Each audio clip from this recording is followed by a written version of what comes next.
Oi, oi. And we're back.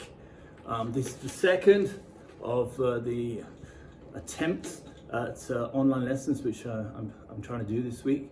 So what I'm trying to do is just establish a sort of a little bit of a reconnection between the school and the students who are in the sort of high level bracket.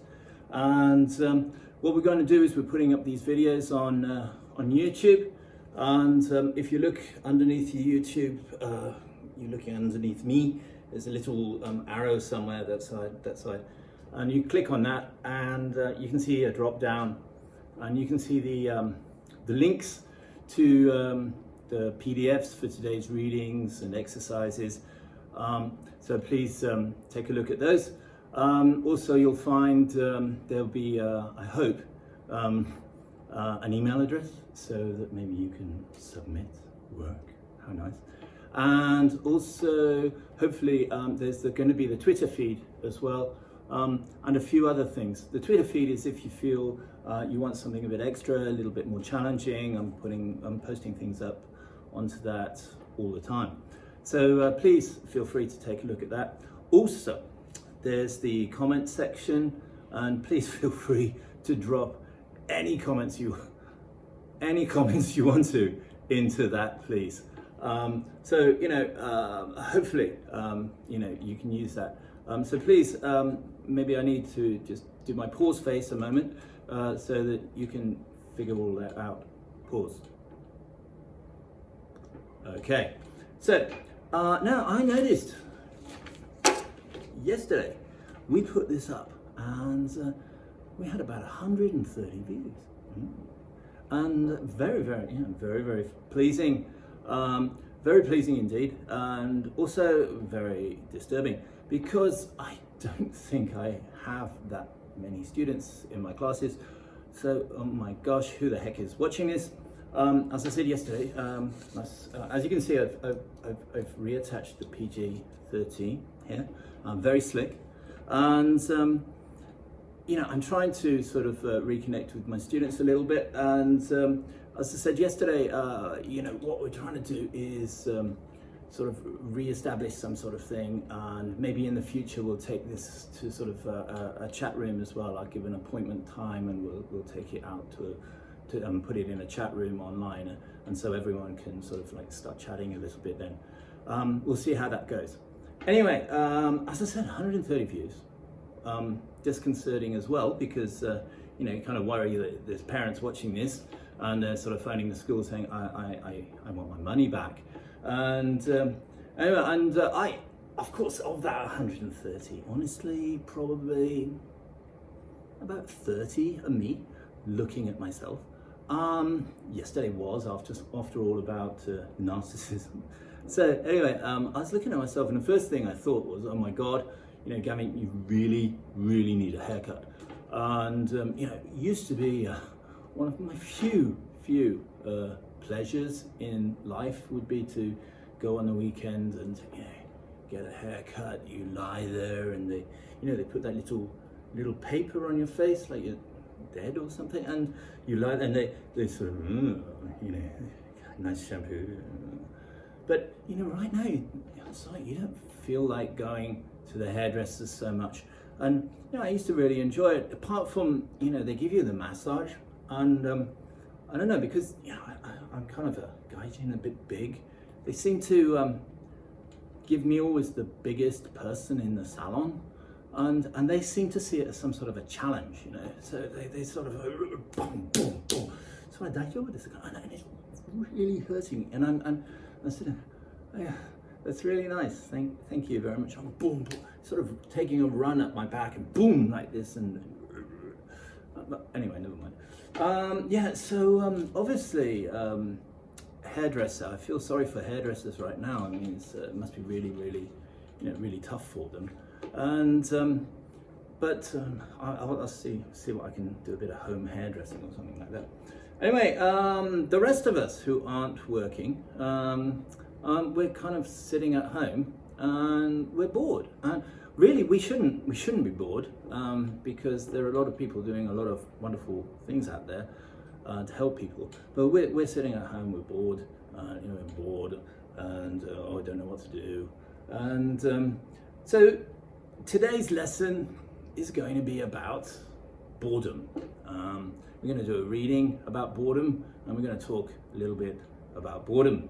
Of course, when I was in school, a long time ago, I had an English teacher, and of course, when we were in class, we used to all say, "Oh, miss, this is so boring," and she would say, "Oh, no, only boring people get bored," and you'd sit there going, "Yeah, whatever," and I thought about that, and well, you know, maybe she has a point. I'm not sure. Started thinking about boredom this morning when I started putting all of these. I can't really call them ideas. All of this stuff together, and I wonder about boredom. And I thought, well, you know, I'm a teacher, and you know, we have a lot of boring meetings. I mean, very boring meetings. But the thing about boring meetings is, if you say boring meeting, if you call it a boring meeting, it automatically makes the meeting seem a little bit less boring. So if you say, "Oh, we've got a boring meeting this afternoon," it seems a little bit less boring. It's almost like that riddle with, you know, silence. You know, the silence riddle is, you know, if you say my name, I'm no longer there. What am I? And the answer is silence. And I thought, oh, maybe boring is the same. If you say something's boring, it's no longer there.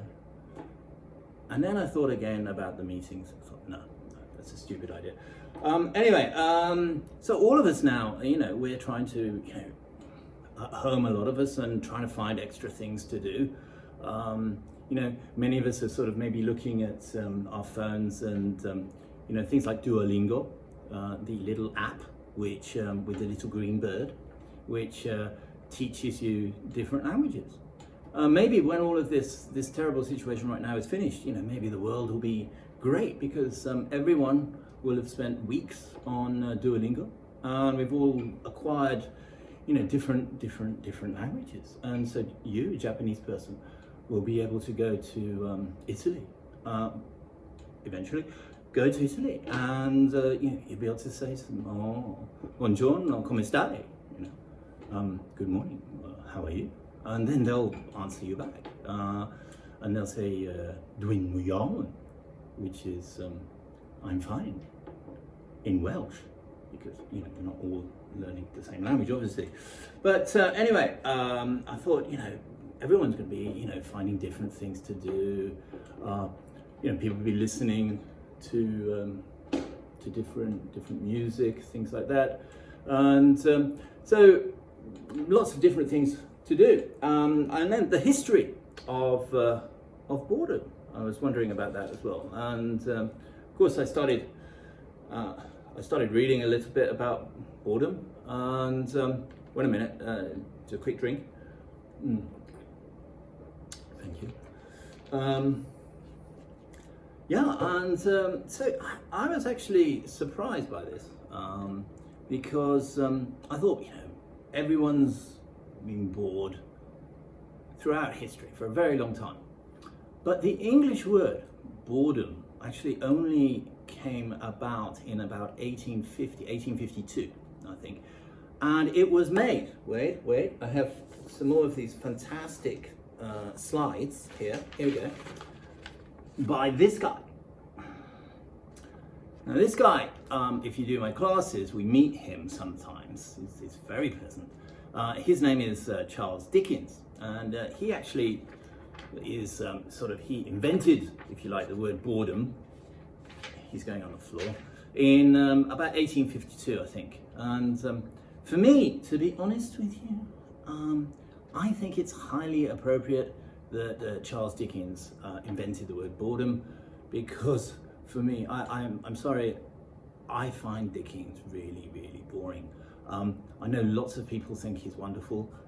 If you're British, as I am, you're supposed to say, "Oh, Charles Dickens." He's supposed to be, you know, top 3. If you're British, it's got to be, you know, you've got to love Shakespeare. I totally love Shakespeare. I think he did wonderful things for the English language. Even almost invented what human beings are sort of like in a way.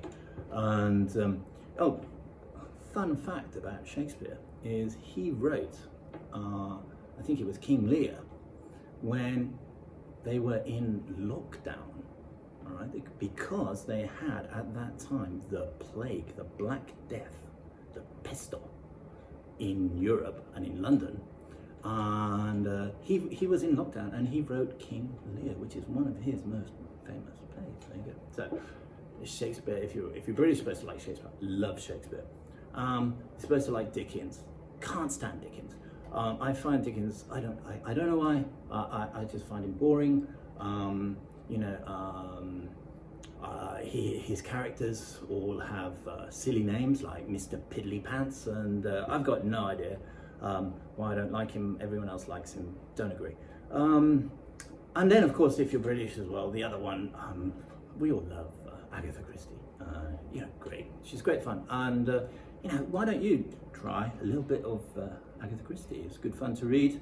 Not too long, those books, and easy to get hold of.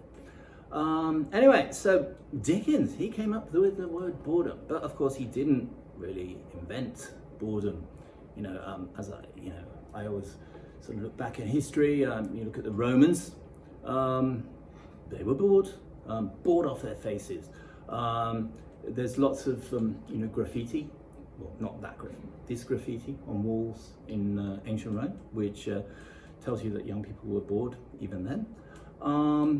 Looking back also in history of America, I think there's an interesting case where some of the early settlers in the United States, they thought boredom, was a punishment.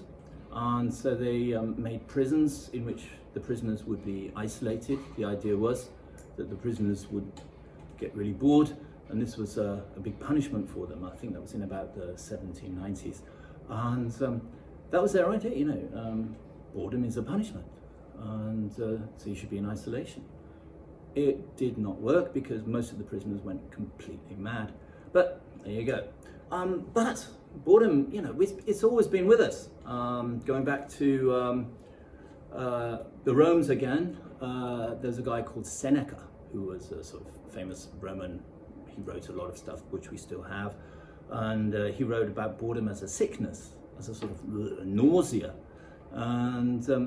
And if you think about it, in English today, we get words. If you say, "Oh, I'm sick of it," it means I'm fed up. Oh, I'm fed up.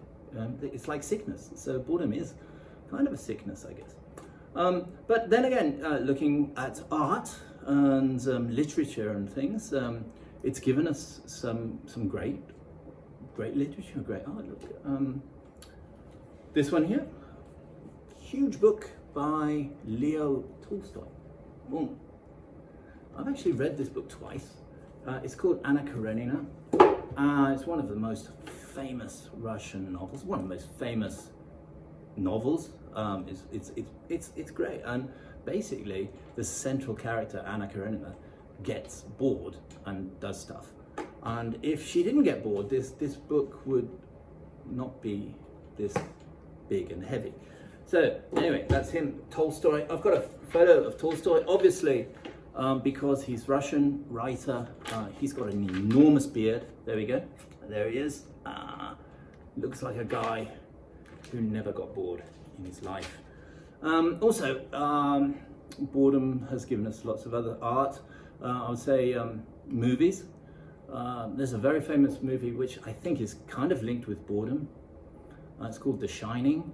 I don't know if I should recommend it to you, probably not, but it's a really great film. But and one of the themes I think could be boredom, but it's maybe I'm not sure if you should if I should be recommending that to you. Anyway, let's bang on. I was wondering about boredom. Then I thought one of the things you think of about boredom, before, keeping going a little bit before I do the reading. Probably boring you, sorry. But I thought, well, what are boring jobs? What are some boring jobs in the world's most boring jobs? Started thinking about those. So I looked at the BBC. Here we got some. This is what I've got here. Here's one. Boring jobs. I tested the temperature of frozen peas for a whole summer. I used to dream about endless rivers of little green balls, says Jane from Yate. Another one. I put pepperoni on 14,000 pizzas every day at a factory. If the machine broke down, we made smiley faces on the pizzas with the pepperoni, says Pete. That's quite a good one, right? I mean, okay, another boring job. I once took a job at an agency and we had to stick labels on the lenses of glasses. In the glasses shop and there's that little sticker. They had to line up perfectly. Well, there you go. There's that one there. And this is the last one. This is getting, this has got to be a whole favorite, this one. This is a guy called Toby. He lives in Gibraltar. Okay. He said, calendars. He said, I used to make the little wire binders that hold calendars together. Calendars, the little wire binders. Thousands every night, he says. Once I got put on the machine that made the straight bit of wire into a bump. That was a night to remember, says Toby. That's pretty good stuff. And there's some really boring jobs. So, anyway, there's a little bit of a distraction there. To distract us from boredom, of course, sorry, the bells are going. They've been checking the bells for 3 days. I think they should have figured out now that they work, but they're still checking. Anyway, I found some sort of fun facts to sort of try to punctuate your boredom there. Let's see if I can, fun and surprising things. Let's see if I can amuse you with any of these. Okay, fun fact number one. There's a precise speed where jogging becomes running. You see? Now, you might think it says here that the two are basically the same thing, but jogging actually means moving at a speed of less than 6 miles per hour. Any faster than that, technically, you're running. Fascinating, fascinating. Next one. Oh, this is one of my favorites, actually. Yeah, where is it? I had a photo of this thing. I've lost it. Oh, here he is. There is a species of jellyfish that never dies. Known as, oh my God, Turritopsis doornii, or colloquially known as the immortal jellyfish. Google this, the immortal jellyfish. I know you're saying, Gavin, stop lying to us again. No, Google the immortal jellyfish, really. This animal is actually able to sort of keep living forever, sort of. I've got a photo of it. There you go. I don't know if you could live together, together? Slip. Forever, and you look like that, would you be happy? I'm not sure if you, well, never mind. There you go. And there is the immortal jellyfish. Also, another fun fact, here we go. Oh, there's a movie called Fight Club. Now, this is a movie I do not you shouldn't watch because it's very violent. And there's another good reason you shouldn't watch it, apparently, because apparently in this famous movie, there is a Starbucks cup in every single scene. Apparently, the director of the movie was so annoyed that Starbucks was everywhere that he thought he'd make a statement, and he put a Starbucks cup in every scene of the movie. Now, for some reason, I printed out a scene of the movie here, and as you can see, there's a stop. I think I've lost your interest. Okay, but anyway, there you go. Another one. Yes, I can feel the fast forward button getting smacked. There is a museum of failure. We're making our way towards that very quickly right now. Boasting an international collection of more than 100 failures. There is a museum of failure apparently, and some of the things you can find in this museum: Harley Davidson perfume. Nope. Colgate beef lasagna. No, didn't think so. This is my Google Glass. Okay, last one. In zero gravity, apparently this is a sciencey one. Fire burns not orange, but it burns blue and round. So fire in zero gravity is blue and round, and it says here, unlike red, orange flames we see on Earth in normal gravity, in zero gravity, flames become completely different. The flame is fed by a... Okay, that's getting boring. Okay, there you go. So there's some fun facts for you before we move on to today's even more fun sort of reading. So now, as usual, we're going to do the reading with a little bit of vocabulary. It's not very much vocab today. As I said, today's reading, excuse me, bit of drink. Today's reading is about boredom, and it's kind of high intermediate. I don't think the vocab is too difficult. I'm going to do some readings with different levels of vocab, and as I said, take a look at Twitter if you're complaining that going this is too easy. But here's today's vocab. Let's do a recap of yesterday's vocab. Let's see if we remember. I'm bending down on the floor. Here's some words from yesterday. Remember this one? Preoccupation. That means when you overthink something, you're thinking about something too much, you're worrying about something. There you go. This one here we had yesterday, idolize. Means when you think someone is wonderful, you make them into an idol. There you go. Vanity. This one we had here. This is, remember Narcissus? He sort of loved himself so much that he spent all his time looking into his reflection. Now today, a couple of words, not too difficult. This one here, this is a reading about boring, and appropriately, accountant is a word that we have. Accountant is a job. It's one of those people who looks at the sort of money in a company, and they spend all day in front of a computer, and nobody really understands what they do. To be honest, do I really need to be this honest? Don't tell too many people, but for a short time, when I left university, I was an accountant.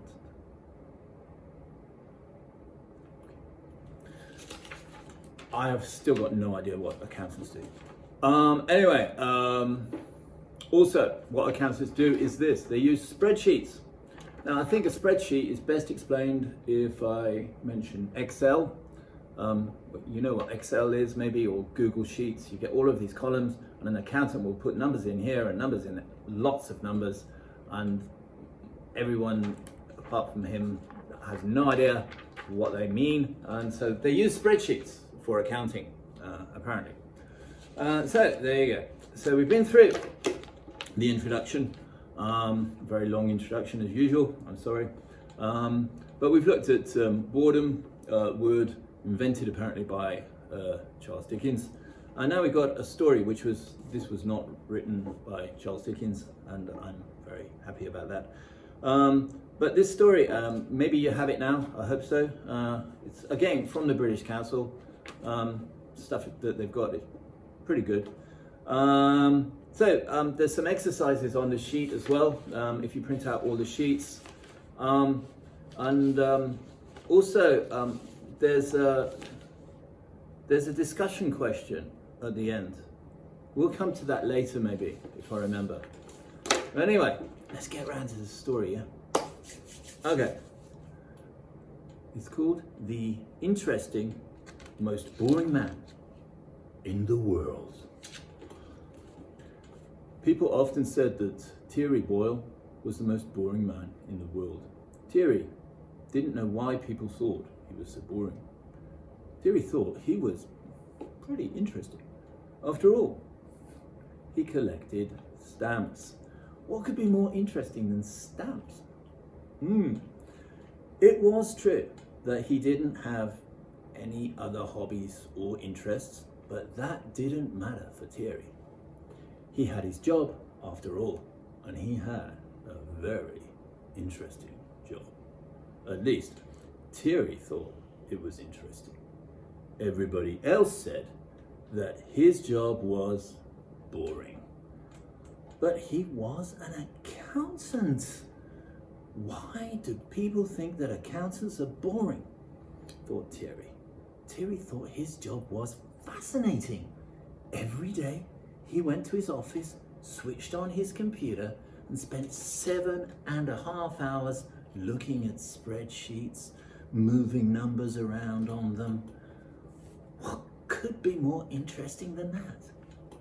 But Thierry was unhappy. He was unhappy because people thought he was boring. He didn't want to be boring. He wanted people to think he was a very interesting person. He tried to talk to people about his stamp collection. But every time he talked about his stamp collection, he saw that people were bored. Because people were bored when he talked about his stamp collection. He talked about his job instead. He thought people would be very interested when he talked about his job, but no, people thought his job was even more boring than his stamp collection.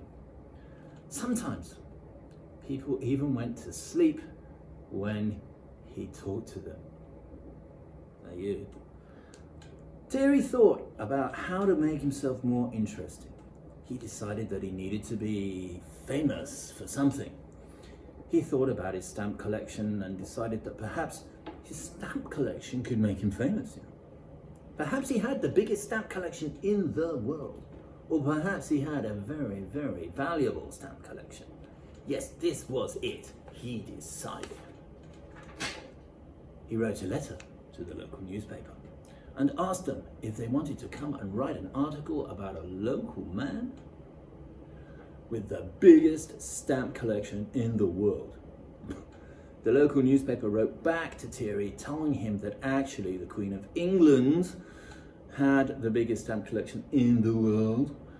Thierry was very sad to learn this, but he wrote back to the newspaper telling them that he thought he had the most valuable stamp collection, or the most valuable stamp, in the world. The newspaper wrote back to him telling him that the most valuable stamp in the world cost $2.24 million and asked him if he was sure that he had it. Thierry wasn't sure that he had it. In fact, he was sure that he didn't have it. Perhaps his whole collection was very valuable, but it was worth maybe $10 million? Asked the man from the newspaper on the telephone when Thierry called him. Don't think so. Forget it then, said the man from the newspaper. Thierry thought about other things to make himself famous. Perhaps he could be the best accountant in the world. Yes, this was it, he decided. He told a friend that he was the best accountant in the world. How do you know? Asked his friend. Well, said Thierry, I have a good job. I like it. It's very interesting. Spreadsheets, numbers, taxes, finance. He saw his friend was going to sleep. He thought, perhaps I'm not the best or the most interesting accountant in the world. Listen, Thierry, said his friend when he woke up again. Perhaps you don't have the biggest or the most valuable stamp collection in the world. Perhaps you aren't the best or the most interesting accountant in the world. But there is one thing, Thierry. You're probably the most boring man in the world. Yes!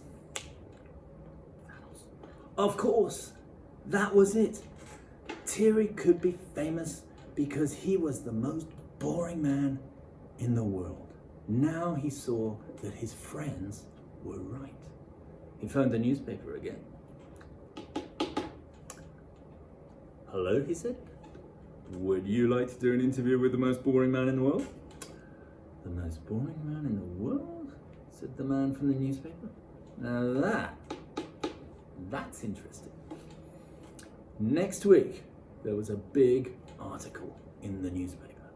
The most boring man in the world. There was a picture of Thierry in his office. There was a picture of Thierry with his stamp collection. There was an interview of Thierry and interviews with his friends. His friends said they went to sleep when Thierry talked about his job or his stamp collection. The next day, the BBC and CNN called Thierry. They wanted stories about the most boring man in the world. The most boring man in the world, they said. That's so interesting. And so finally, Thierry became the official most boring man in the world. Now, you won't find his name in the Guinness World Records book because they said it was impossible to decide exactly how boring somebody actually is. I think you decided that right now. But it was no problem for Thierry. Now he was famous. Now he was so boring that he was interesting. There we go. All right, so that's the end of today's quick story. It's not a bad story. Now, there's a few prints with your Learn English. Excellent stuff from the British Council. You can take a look at those. I mean, not too difficult there. And one thing at the bottom there, possibly the worst discussion question ever. If you look at it, the discussion, do you like the story? I mean, that's kind of, like when you come out of the movie, you have that discussion when you come out of the movies. You go with a friend to the movies and you come out, and you sort of, do you like the movie? Yeah. And that's it. That's the discussion. But why don't you try? Instead, maybe write something about what you're trying to do, about the boredom maybe you feel right now, or a boring thing that you've had to do, or just boredom in general. You can write something and post it, send it to email, and if it's interesting, I'll reply. Thank you. See you again.